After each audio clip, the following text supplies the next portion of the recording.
नमस्कार। आज का कार्यक्रम जन्म कुंडली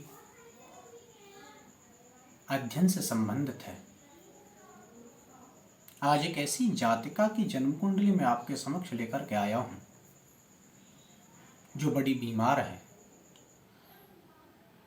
और एक दो दिन पहले ही वह वेंटिलेटर से बाहर आई है, जिसको थोड़ा सा बुखार हुआ और बुखार होने के बाद उसकी ब्लड में ऐसा इन्फेक्शन हो गया कि धीरे धीरे उसकी तबीयत बिगड़ती चली गई और फिर अब जाकर के उसकी तबीयत में सुधार हुआ।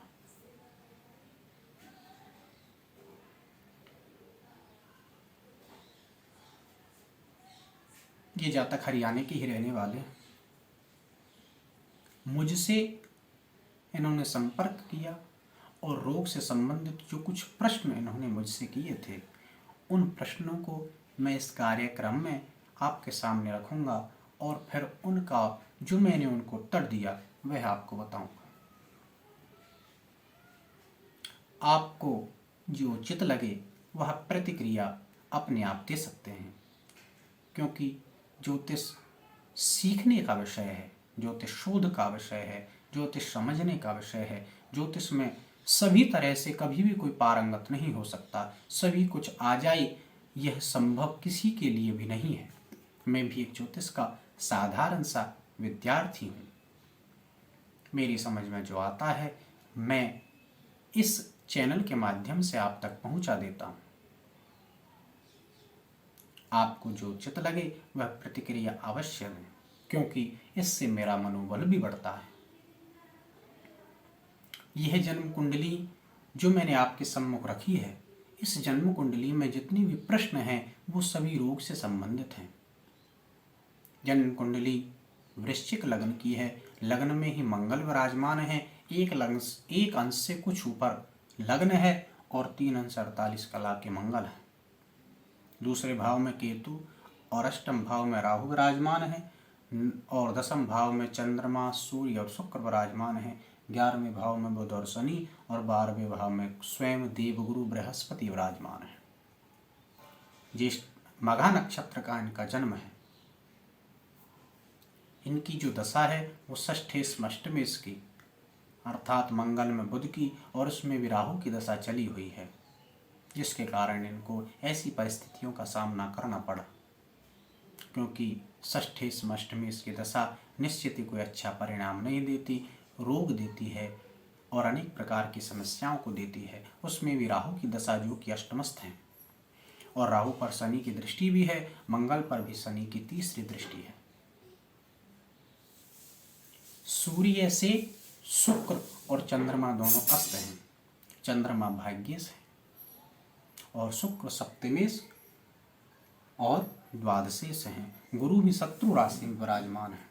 बुध के साथ शनि है जो कि तृतीयेश और चतुर्थेश हैं। चतुर्थेश होकर के बुध शनि बुध के साथ विराजमान है, इसलिए अपनी से 8वें भाव में विराजमान है, जो कि अच्छा फल नहीं देंगे और कहीं ना कहीं बुध को भी दूषित करेंगे। इतने के बाद अगर इनको देखा जाए, जन्म कुंडली निरीक्षण के बाद अगर इनके कुछ प्रश्नों को लिया जाए तो सबसे पहला इनका प्रश्न है कि मैं नगा नक्षत्र में पैदा हूँ, इस नक्षत्र का क्या फल है। और रोग से संबंधित प्रश्न है, क्योंकि जातिका उस समय बीमार थी तो किसी ने इनसे कह दिया कि नक्षत्र भी अच्छा नहीं होता। इन्होंने नक्षत्र की शांति भी नहीं कराई। मघा नक्षत्र में इनका जन्म है, क्या मघा नक्षत्र की शांति आवश्यक है? तो मैं इनसे कहना चाहता हूं कि मघा नक्षत्र की शांति तो अवश्य आवश्यक है, परंतु इस समय जो परिस्थिति है वो षष्ठेश अष्टमेश की दशा और उसमें भी राहु की दशा से है। इस समय ऐसा कोई परिस्थिति नहीं है, परंतु इनके प्रश्न का जवाब देना उचित है। इनके प्रश्न का जवाब मुझे देना ही चाहिए। तो मघा नक्षत्र में अगर जन्म होगा तो अर्धांग पीड़ा होती है, आधे अंग में पीड़ा होती है और आधा शीशी की भी समस्या होती है। मघा नक्षत्र की अगर शांति न कराई जाए तो मनुष्य से, तो पितरों से और उसके बाद भूत पिशाच आदि व्याधियों से निश्चित ही पीड़ा होती है। इसलिए मघा नक्षत्र की शांति तो आवश्यक है, मघा नक्षत्र की शांति अवश्य करानी चाहिए। उसके बाद इन्होंने दूसरा प्रश्न किया कि क्या मैं मांगलिक हूँ? हाँ, आप मांगलिक हैं, क्योंकि लग्न में ही मंगल विराजमान है। कुछ आचार्यों के मत से अगर उन्हीं भावों में, जिन भावों से जातक मांगलिक होता है, उनमें कोई पाप ग्रह हो अथवा गुरु हो तो मांगलिक दोष का शमन हो जाता है। परंतु मंगल अपने प्रभाव को नहीं छोड़ता। मंगल अपने प्रभाव को ज्यों का त्यों रखता है। मंगल ना तो उसके स्वभाव को नम्र करता है, मंगल ना उसके किसी और दुर्गुण को कम करता है। हाँ, कुछ ना कुछ कमी अवश्य आती है, फिर भी मांगलिक मानना ही उचित है। आगे अगर इनके प्रश्नों की बात की जाए तो मंगल क्या बीमारी पैदा करता है लग्न में होने पर? क्योंकि ये बीमार थे इसलिए उन्होंने सारे प्रश्न बीमारी से संबंधित किए। तो लग्न में मंगल होने पर बवासीर से संबंधित बीमारी ये कभी ना कभी कर देता है। लग्न में मंगल होने पर रक्तचाप की बीमारी, ब्लड प्रेशर की बीमारी, चेचक की बीमारी, नेत्र ज्योति का कम होना। नेत्र ज्योति तो कब थोड़े दिनों बाद इनकी कम होने ही लगती है। ऐसी बीमारियों को मंगल पैदा कर देता है। अगला प्रश्न किया कि क्या मेरी जन्म कुंडली में काल सर्प योग विद्यमान है? हाँ, आपकी जन्म कुंडली में काल सर्प योग विद्यमान है। दूसरे भाव में केतु और सप्तम भाव में राहु के बीच में कोई भी अन्य ग्रह नहीं है। राहु केतु के बीच में कोई अन्य ग्रह नहीं होने से आपकी कुंडली में काल सर्प योग का निर्माण हो रहा है। गुरु 12वें भाव में क्या पैदा करेगा? गुरु 12वें भाव में अगर नीच राशि में हो, अगर शत्रु राशि में हो, और शत्रु ग्रह के साथ हो, कहीं ना कहीं पीड़ित हो, तो निश्चित ही वायु रोग पैदा करता है। तो आपकी कुंडली में 12वें भाव में गुरु है, इसलिए वायु रोग पैदा हो, आपकी कुंडली में वायु योग के लक्षण बन रहे हैं।